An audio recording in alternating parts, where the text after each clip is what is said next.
امام بخاری نے نقل فرمایا حضور علیہ الصلوۃ والسلام نے فرمایا کہ اللہ رب العزت نے جب مخلوق کو پیدا فرمایا، مخلوق کی تخلیق فرمائی، کاتب عنده فوق عرشی، تو مخلوق کی تخلیق کے وقت بھی اللہ رب العزت نے اپنے عرش کے اوپر یہ لکھا ہوا تھا کہ ان رحمتی سبقت غضبی،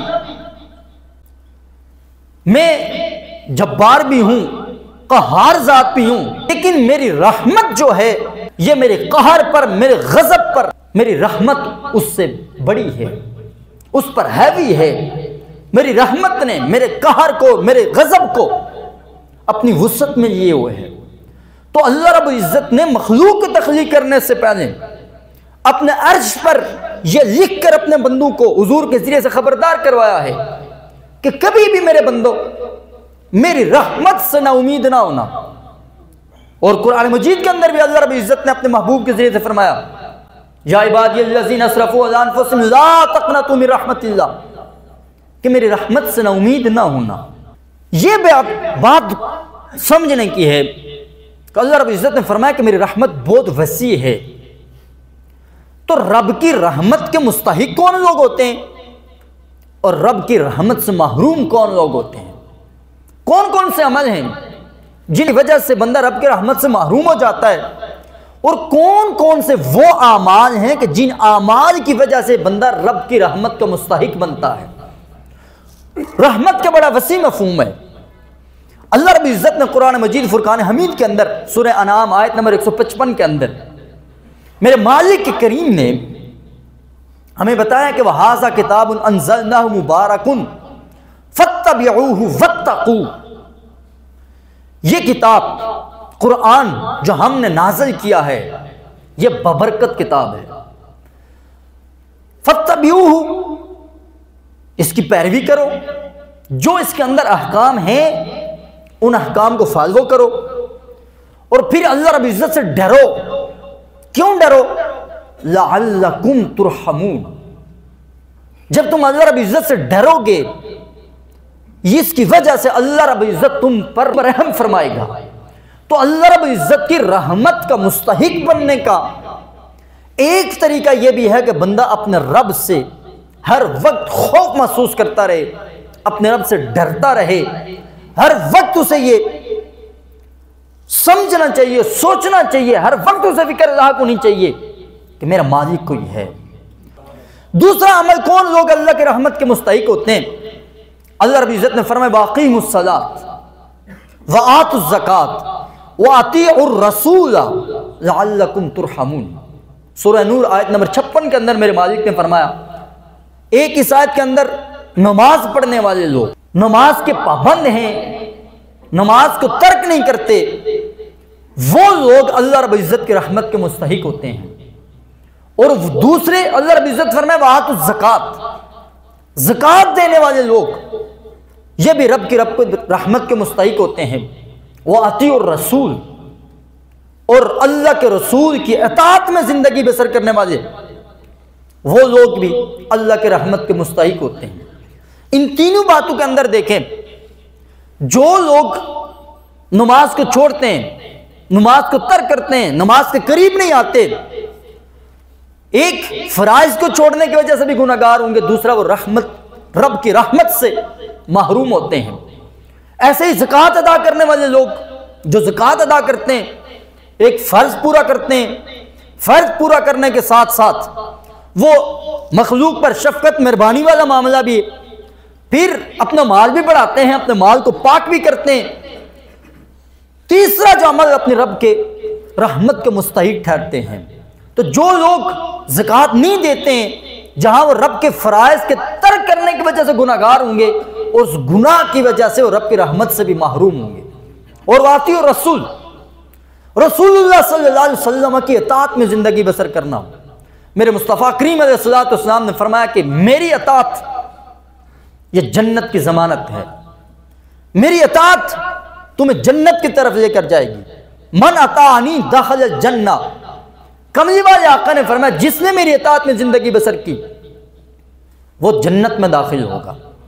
تو اطاعت اور جنت میں وہی داخل ہوگا اور جس پر اللہ رب العزت کی رحمت ہوگی. ایک روایت کے اندر آتا ہے میرے آقا کریم نے فرمایا کہ رب تعالیٰ نے فرمایا جو بندہ بھی جنت میں داخل ہوگا وہ جنت میں داخل ہوگا تو میری رحمت کی وجہ سے ہی داخل ہوگا.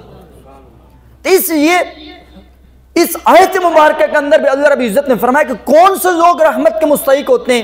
نماز پڑھنے والا، زکوٰۃ ادا کرنے والا اور رسول اللہ صلی اللہ علیہ وسلم کے اطاعت کرنے والا. حضرت عبداللہ بن مسعود رضی اللہ تعالیٰ عنہ کے حوالے سے آتا ہے کہ آقا کریم علیہ السلام ایک مرتبہ منبر پر جلوہ گر ہوئے تو جلوہ گر ہونے کے ساتھ میرے آقا نے فرمایا کہ بیٹھ جاؤ. اپنے صحابہ کو حکم دیا کہ صحابہ بیٹھ جاؤ. تو جو لوگ مسجد کے اندر تھے وہ تو بیٹھ کے، لیکن حضرت عبداللہ بن مسعود رضی اللہ تعالی عنہ ابھی مسجد کے اندر داخل نہیں ہوئے تھے. آپ مسجد کے دروازے سے باہر تھے.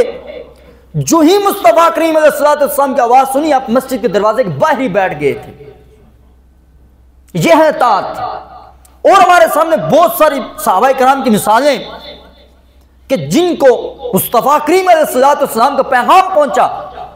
جب صحابہ نماز پڑھ رہے تھے تحویل قبلہ کا حکم ہوا، نماز کے اندر تھے تو منادی نے پیغام دینے میں خبر دی کہ لوگوں قبلہ چینج ہو چکا ہے، رسول اللہ صلی اللہ علیہ وسلم نے قبلہ بیت اللہ کو بنا لیا ہے. تو صحابہ کرام نے جب سنا تو نماز کے اندر ہی اپنا قبلہ کیا کر لیا؟ بیت اللہ کو بنا لیا. یہ ہے اطاعت. اور ان لوگوں نے، میرے نبی پاک کے صحابہ نے اس اطاعت کی وجہ سے ہی جو کفار مکہ، مشرکین مکہ، منافقین صحابہ کرام رضوان اللہ تعالی اجمعین کو طعنہ دیتے تھے کہ بیوقوف ہیں، تو اللہ رب العزت نے صحابہ کرام کے دفاع میں ان کو جواب دیتے ہوئے فرمایا الا انہم هم السفہاء ولکن لا یعلمون. اور میرے نبی کی اطاعت کرنے والے، میرے نبی کی غلامی میں زندگی بسر کرنے والے، میرے نبی کی وفاداری میں، وفاشاری میں زندگی بسر کرنے والے، تم ان کو بیوقوف کہتے ہو. اللہ رب العزت نے فرمایا الا، خبردار، انہم هم السفہاء، وہ بیوقوف ہے.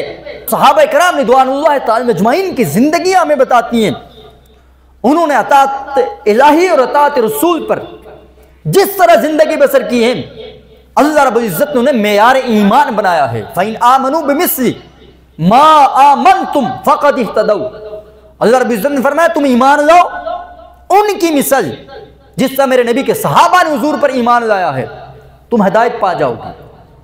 اور یہی وہ کمال ہے، یہی وہ صحابہ کرام رضوان اللہ تعالی اجمعین کی زندگیاں ہیں کہ جن کی زندگی کا اگر ہم مطالعہ کریں، ان کا اٹھنا بھی رسول اللہ کے لیے تھا، ان کا بیٹھنا بھی رسول اللہ کے لیے تھا، ان کی بیویاں، بچے، ماں باپ، سب کچھ اللہ کے پیارے حبیب علیہ السلام کے ایک پکار پر قربان کر دیتے تھے، جان مال سب کچھ اٹھا دیتے تھے. تو صحابہ کرام رضوان اللہ تعالی اجمعین کی یہ اطاعت والی زندگی ہمارے سامنے ہے کہ ان نے کس طرح رسول اللہ صلی اللہ علیہ وسلم کی اطاعت کی تھی، اور اس اطاعت کی وجہ سے اللہ رب العزت نے رضی اللہ عنہ ورضوا عنہ وَكُلًّا وَعَدَ اللَّهُ الْحُسْنَى کا مجدہ سنا کر قرآن مجید فرقان حمید کے اندر ان کی عظمت اور شان کو بیان فرمایا ہے. تیسرے وہ لوگ جو رب کی رحمت کے مستحق ٹھہرتے ہیں، اللہ رب العزت نے سورہ نساء آیت نمبر 64 کے اندر فرمایا وَلَوْ أَنَّهُمْ اِذْ ظَلَمُوا أَنفُسَهُمْ جَاءُوكَ فَاسْتَغْفَرُوا اللَّهَ وَاسْتَغْفَرَ لَهُمُ الرَّسُولُ لَوَجَدُوا اللَّهَ تَوَّابًا رَحِيمًا. کہ جو لوگ اپنے جانوں پر ظلم کر بیٹھے، جانوں پر ظلم کرنے سے مراد گناہ کر بیٹھے، اللہ رب العزت کی نافرمانی کر بیٹھے، معصیت میں زندگی گزارتے ہیں، تو مالک کریم نے اپنے محبوب کو فرمایا وہ آپ کے پاس آئیں گے، آپ کے پاس آئیں گے، ان کی حالت کیا ہوگی؟ فاستغفر اللہ، وہ استغفار کر رہے ہوں گے، توبہ کر رہے ہوں گے، اللہ سے بخشش مانگ رہے ہوں گے کہ میرے محبوب واستغفر لهم الرسول لوجدوا اللہ. اللہ رب العزت نے اس آیت مبارکہ میں یہ لام تاکید کا لگایا، جس کا مطلب کیا ہے؟ لوجدوا اللہ، ضرور بھی ضرور پائیں گے وہ اللہ رب العزت کو تواب الرحیمہ، تواب بھی پائیں گے، توبہ قبول کرنے والی ذات بھی پائیں گے، اور اللہ رب العزت کی ذات کو رحیم ذات بھی پائیں گے. استغفار کی برکت کیا ہے؟ استغفار، اور خاص طور پر میں جوانوں کو کہتا ہوں چونکہ یہ وہ زندگی ہوتی ہے کہ جس کے اندر بندہ دل دماغ جوانی کا خون ہوتا ہے، جوش مارتا ہے، بندہ دنیا کی محبت میں، دنیا کے معاملات میں مشغول ہوتا ہے۔